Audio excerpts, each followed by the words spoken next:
নিশ্চিত দোয়া কবুলের সেরা 10টি সময়। আল্লাহ তাআলা মুমিন বান্দাদের দোয়া সব সময় কবুল করে থাকেন।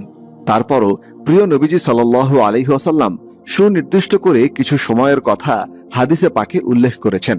সে সময়গুলোতে দোয়া করলে আল্লাহ তাআলা নিশ্চিতভাবে বান্দার দোয়া কবুল করেন।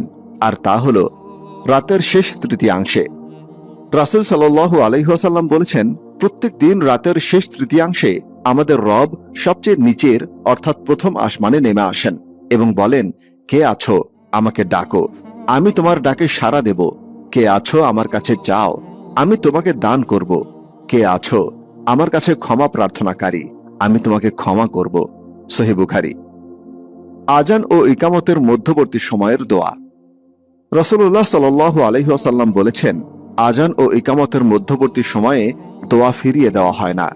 আবু দাউদ। জুমার দিনের দোয়া।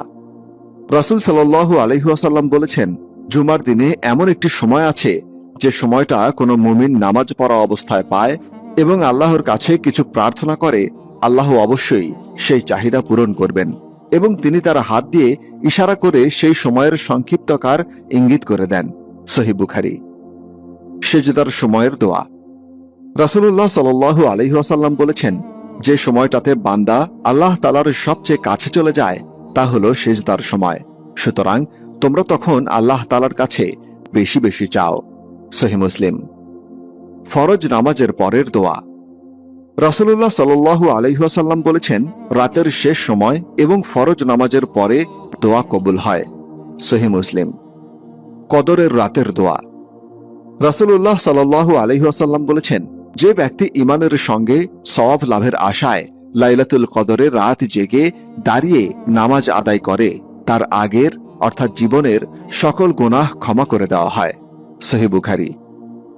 বৃষ্টি হওয়ার সময়ের দোয়া।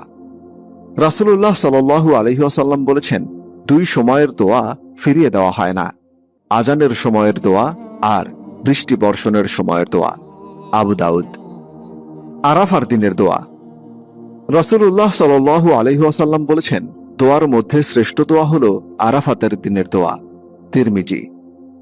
জিলহজ মাসের প্রথম 10 দিনের দোয়া। রাসূলুল্লাহ সাল্লাল্লাহু আলাইহি ওয়াসাল্লাম বলেছেন, জিলহজ মাসের প্রথম 10 দিনের আমল অন্য যে কোনো দিনের আমলের চেয়ে উত্তম। সহিহ বুখারী। রোজাদার ব্যক্তির ইফতারের সময়ের দোয়া। রাসূল সাল্লাল্লাহু আলাইহি ওয়াসাল্লাম বলেছেন, 3 ব্যক্তির দোয়া কখনো ফিরিয়ে দেওয়া হয় না, যখন রোজাদার ব্যক্তি ইফতার করে, ন্যায়পরায়ণ শাসক ও নির্যাতিত ব্যক্তির দোয়া। মুসনাদে আহমদ, তিরমিজি।